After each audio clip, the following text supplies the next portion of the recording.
What's up, Lions fans? Welcome to Season 1, Episode 25 of the Lions Main Podcast. On this episode, we preview the Lions-Jaguars matchup and give you our player props for the week.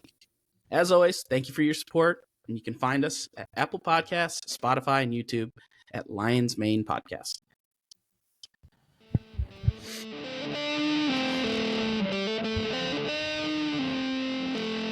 This is the Lions Main Podcast.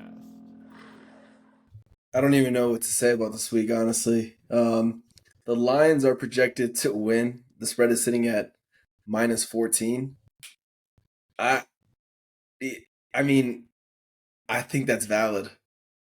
I mean, I'm not thinking that we beat them like we did the Titans, but dude, I think we beat them by at least 3 scores. What are you guys' thoughts?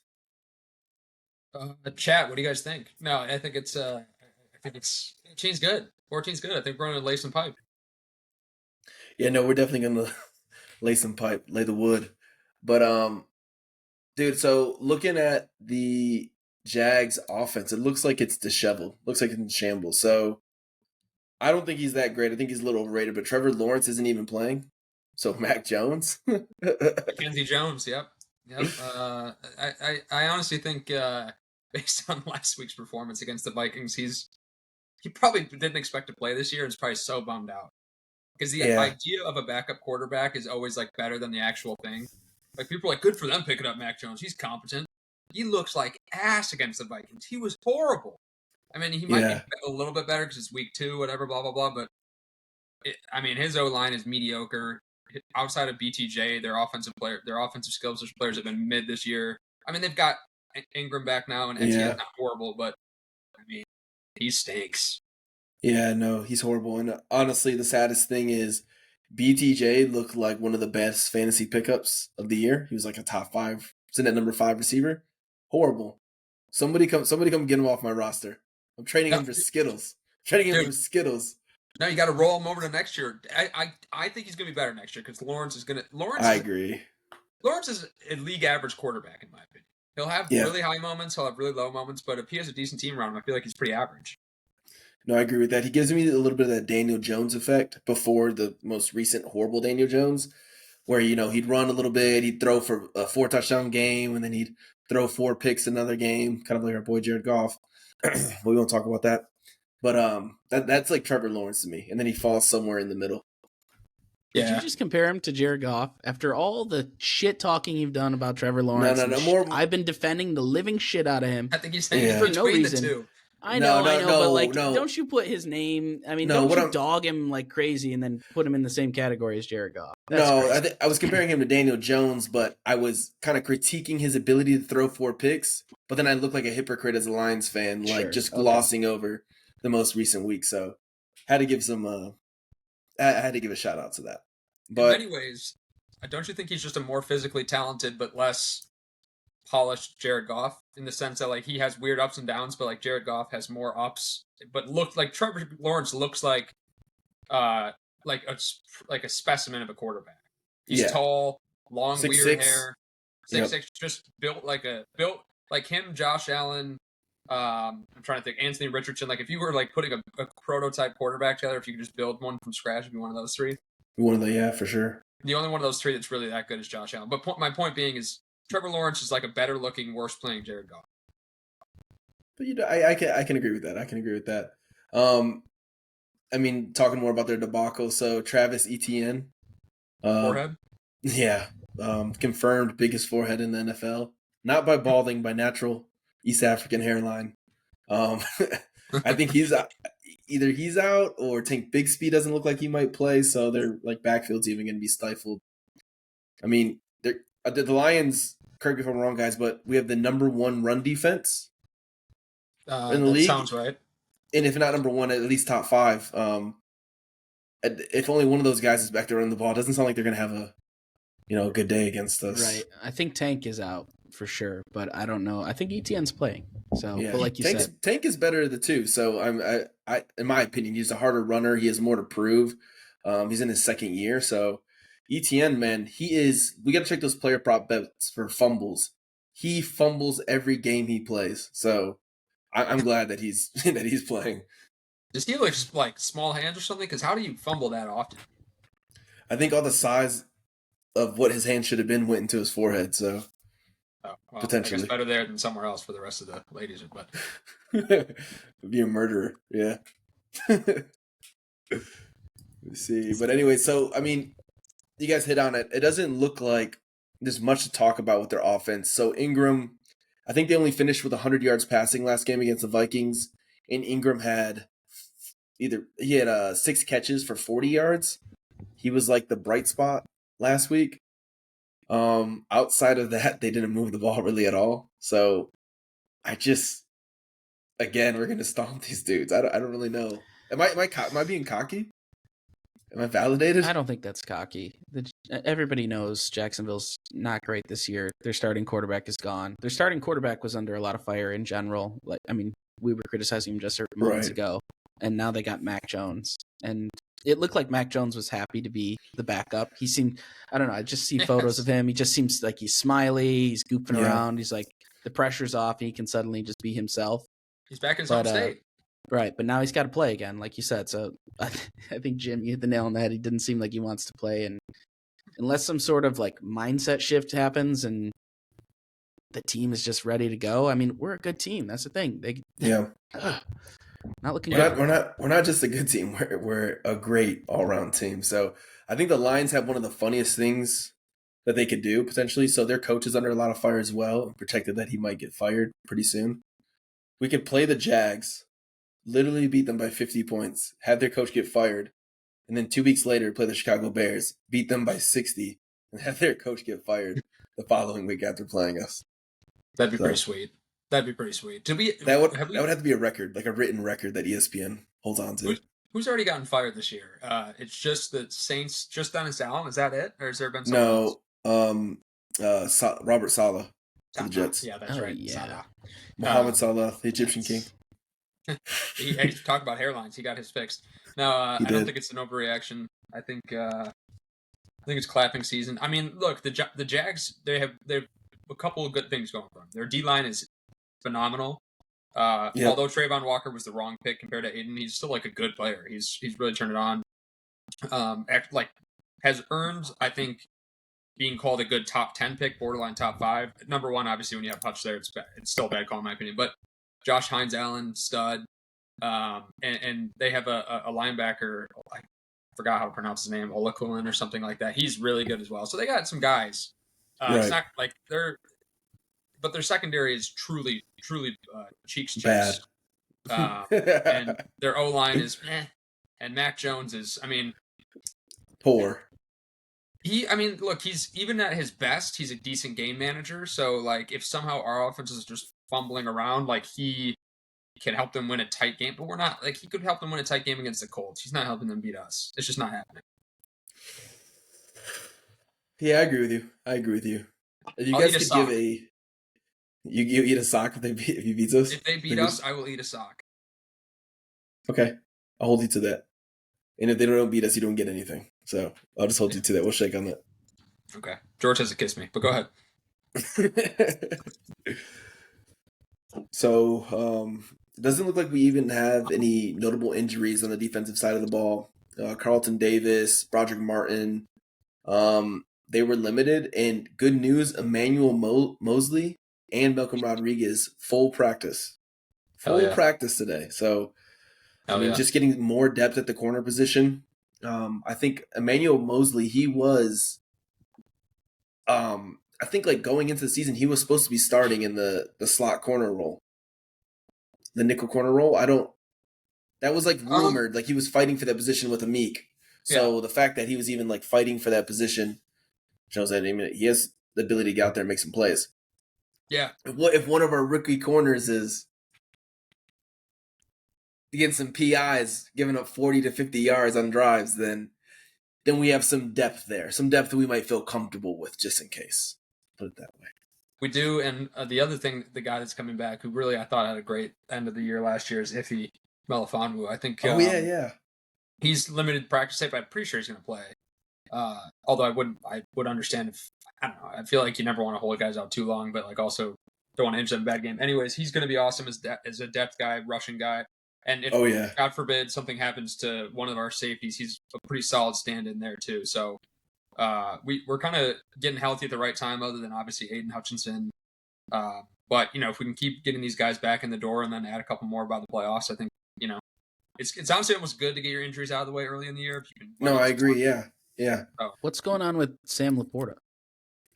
I see he Yeah, didn't so- practice Wednesday or Thursday. Shoulder. Yeah, he's got a Right. shoulder injury. I don't know if they've seen any torn ligaments or just a joint pain. I don't know specifically what it is, but I mean that's not great news. But I mean, we got Zylstra and Brock Wright. I mean, do you think Oh. he'll play, or do you think they're just resting him I mean, before the game?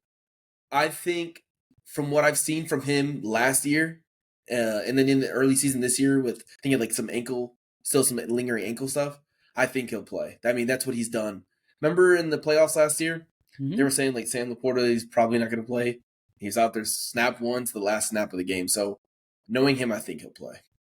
But if there was a week to sit him out, bro, this is like arguably the worst team in the league who lost their quarterback too. So if there's ever going to be a week to do it, I would just say just sit him, please. I agree. I don't know if the thing is a lot of guys, I feel like the reason they're in the NFL, and particularly the reason they're on the Lions, is they don't want to sit out. I think if you heard Taylor Decker, he was pissed that he wasn't playing.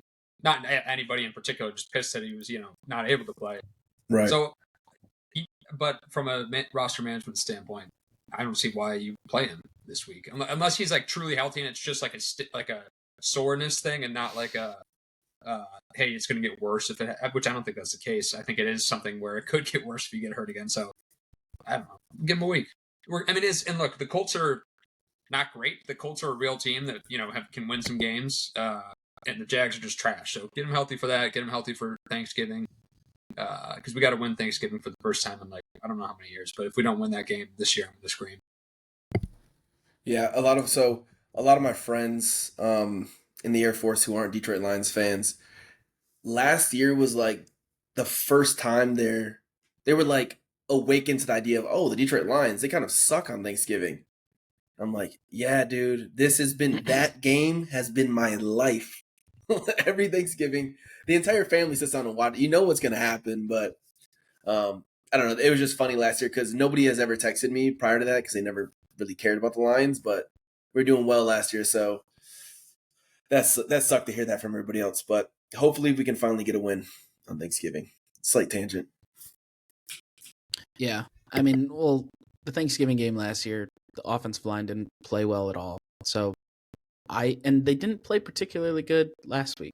So that is and especially with the good defensive line we're going against this week, like Jim said, that's I guess if there's areas of concern, which is crazy to say about our offensive line, because I feel like we start to say it's a concern when they're not perfect. Normally they're lights out. There's a couple slips here and there, but they're damn near perfect.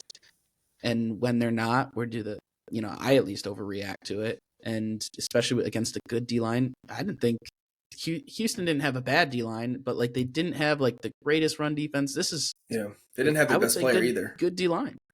Yeah.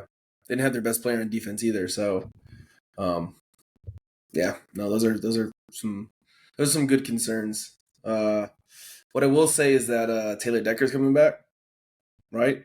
Full practice today as well. So Drew hates to see it.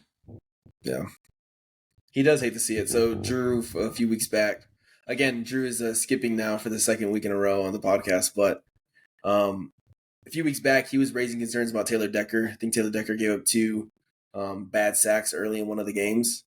But I think him missing on the left side of that line showed some glaring weaknesses, especially in the first half of that game. He comes back, I think we'll stomp these dudes. No, I think this is just to switch over to offense. So I think this is a redemption game for Jared Goff. The thing with the Texans game, the 2 games prior to that, we didn't need him to be good. We didn't need him to go out there and have a stellar game. And so he kind of had a laissez-faire performance, kind of maybe stepped into the game as a little more laissez-faire as well. This is a game, again, we're probably going to own the ball a lot. We're probably going to run the ball down their throats a lot, but he needs to take this opportunity to, push the ball downfield a little bit more, get his connection back with J-Mo. Saw a really bad interception last game with J-Mo. He needs to take this opportunity to get back into his form. So don't take this week off like we did with the Tennessee Titans. Yeah, no, I think it's an interesting point and a decent point because Goff has been playing fantastic until that last game, and I think it was a couple things.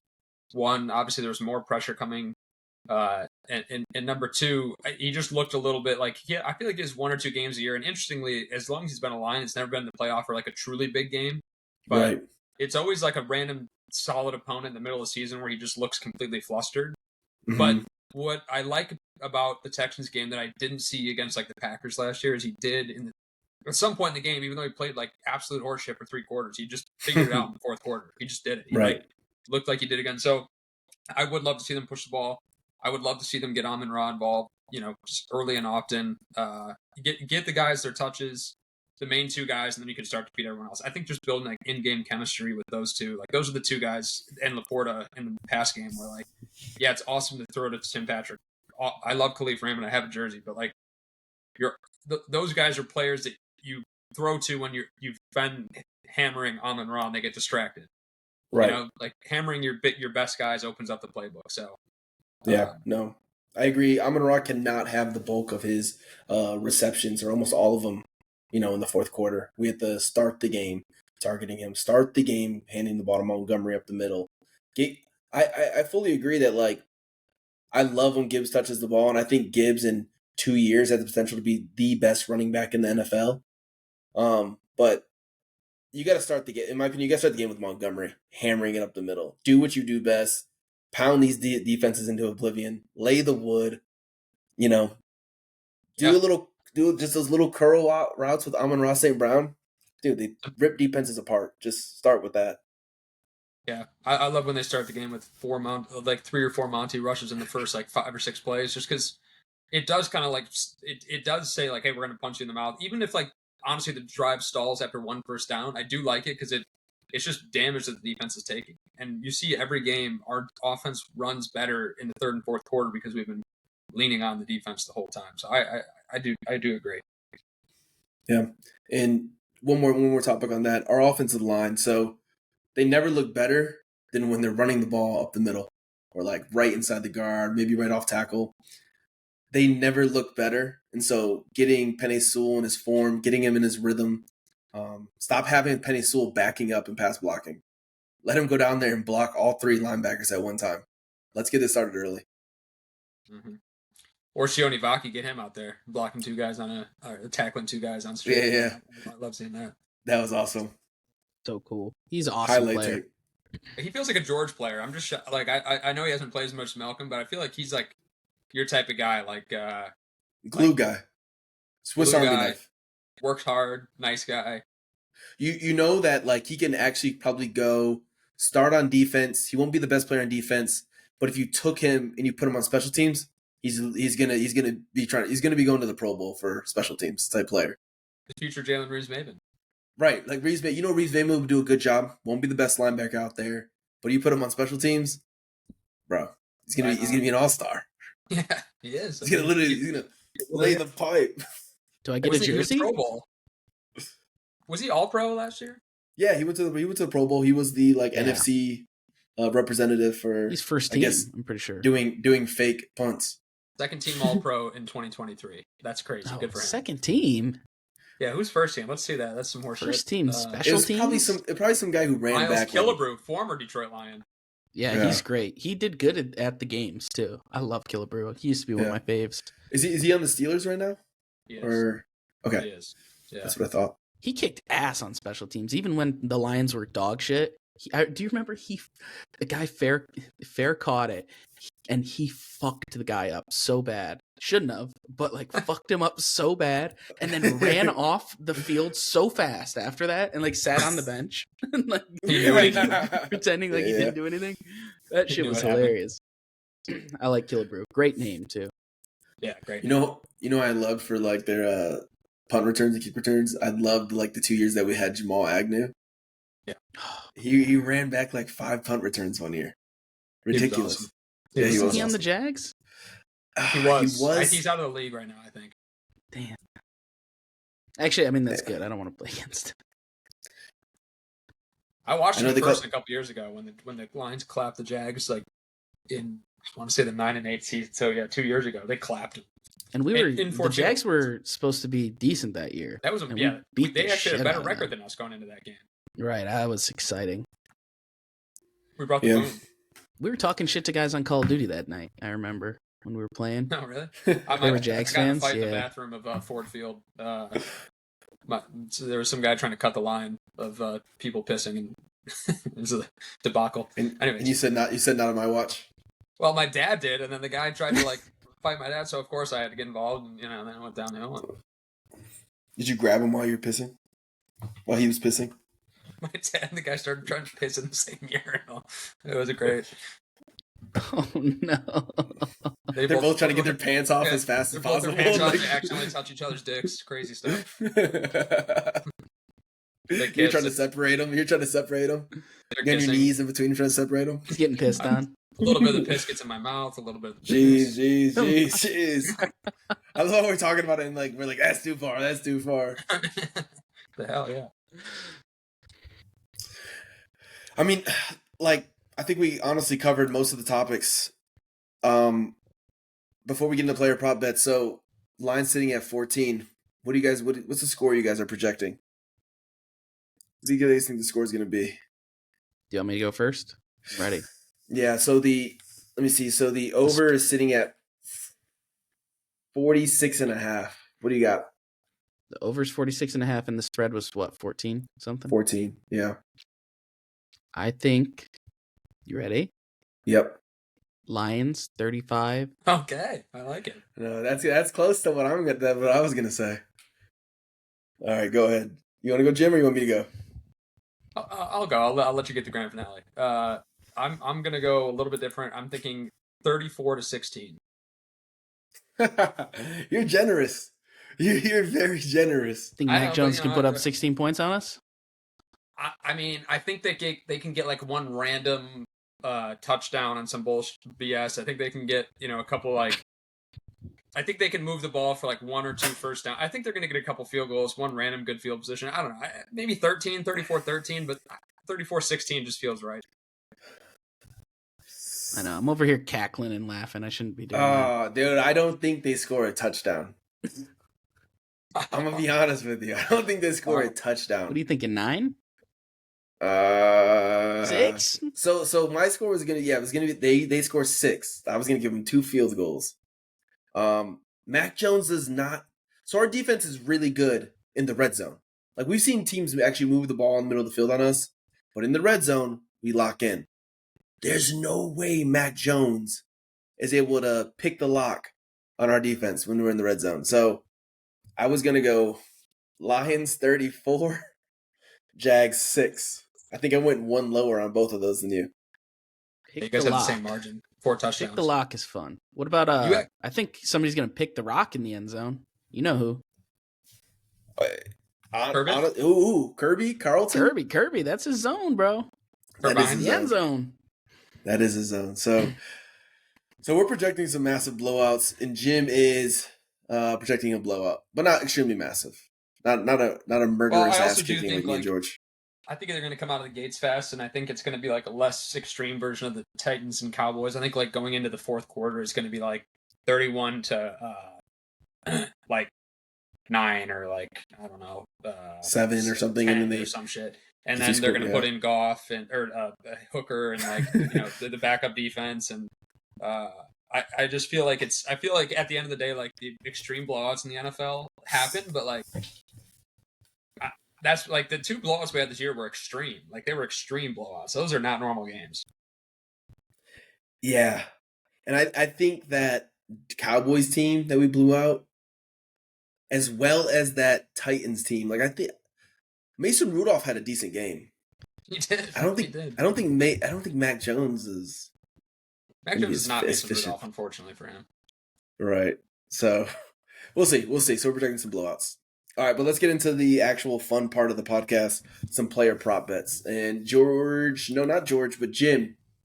I know, George, you're always complaining about going first. Not going first. You're not going this time. Not going first again. Next time. Look at that. Crazy. But Jim, what are you thinking at? Who do you have for your prop? Oh, this is a guy that was in consideration for MVP until last week. Had a down week, bad week. I think this is just an absolute shoe-in. I'd be flummoxed if it doesn't hit. Jared Goff over 1.5 touchdowns. I'd be flummoxed. I'd be beside myself if he doesn't throw for 2 touchdowns. So Jared Goff over 1.5, easy. Wow, That's kind of low. That's Jeez. crazy that's the line. It's the my. line, so I took it with it. 1.5. Have they not? There's some lines that the I'm almost last thinking, game is fucking an anomaly and it's fucked. But by the way, he have had they 2 not touchdowns watched in that football? game. Jared Huh? Goff had 2 touchdowns in that game. Right. So Oh, I just don't. Gosh, I that's don't crazy. get it. And if we look at actually the whole season, so the first 2 games, which obviously are our games that they played, but since the first 2 games, he's only had 1 game with under 2 touchdowns, and that was against the Packers in the rain. So we're in the dome. It's not the first 2 games of the year, which is just probably BS. But it's like Jared Goff's been way better since those first 2 games. I think he comes out. I think he throws for 3 and 0 picks. I think he he gets himself right back on track. Hey Jim, make sure you're putting these in so we can get that parlay. Yeah, because right, when George. Drew doesn't pick, our parlays hit. So Yeah, we're gonna. Yeah, hit for let's sure. think bet the mortgage on it, listeners. But 2-0. I would actually take out a second mortgage and bet both. All right, George, what's your pick? all right, so I'm gonna take Mac Jones over 0.5 interceptions. So he just needs to throw one. To throw one. He went ahead and threw 2 against the Vikings. Right, and I think we're due for some more. We got the 2 best corners in the game, and Carlton Safeties? Davis finally decided to show up. Yeah, I said safety. Sorry, and Carlton Davis decided to show up. So So far, City Yeah, involved. actually, you know what I want? I want Terrion to get a pick. He needs one. Yeah. He needs I one would- to that build would be that cool. confidence up. I think it helps I shut would- up Kane a little bit. I would like to see him get a pass deflection without PI. That would be awesome for him too. all right. But no, that's a good one, George. And I've been taking the overs for interceptions for the other quarterback because I got that golden eye. So good on you, George. Follow my lead. But I'm gonna go with You're hell on earth. I'm gonna go with Jamison Williams over 44.5. Nibble. Listen. You don't agree, George? I hope you're right. That would be awesome. That's a high. Every- That's high. Let's see. I mean, but Laporta might not play, so Right. And what did J-Mo probably had right around there last game, no? you have 53. Yeah. And usually when he does play, as long as he gets 2 catches, he has over 40. I love Yeah, him. true. Yeah. No, I'm excited for that. I fucking think. I hope so. I hope you're right. Throw the bomb. They tried it. They tried it like twice last week too. That's a good sign. They want it. They want it. Jared They almost picked another one underthrew him, Stingley. which was annoying. It's like Yeah. Jameson Williams is a guy overthrow. Let him Again, run. He's They fast. gotta build that connection up again. Right. All right, $15 bet placed. There you go. What is it? Was it sitting at? What does it pay out? If we win, we get $73.50. So, Woo! yeah, So we're guys, gonna look at it. rich. If you take out a $500,000 mortgage, you could essentially win $3.5 million. Yeah. What are we talking Come on. about here? Go do it. Come on, get out there and do it. Don't be That's more scared. like 3, but still, $3 million. Right. Come on. $3 million. Come on. And All if right, that everybody. hits, you better give us like 10,000 each. Yeah, you have to. At least let us donate to us so we can upgrade the set, so we can actually get some backdrops. Maybe we can all afford to live in the same city. Get a round table. We invite guests on. Come on. Hey, George and I live in this. You got to move help back. fund the- We live in the same city. Help fund the podcast. Oh, I also just want to inform you before we get off. I am coming back December 11th through December 18th. December 15th, Bills game. I'm going. Ooh, I'm looking should we for do tickets. should we do a podcast from Detroit, downtown Detroit? We A might live have to do a podcast? podcast from Detroit. So, Hey, I know a listeners, stay spot. tuned. Might be happening. But everybody, thank you guys for listening to this episode of the Lions Main Podcast. Join us on Wednesday as we recap the game. It's going to be a blowout, so come join in on the festivities. As always, thank you guys. You know where to find us.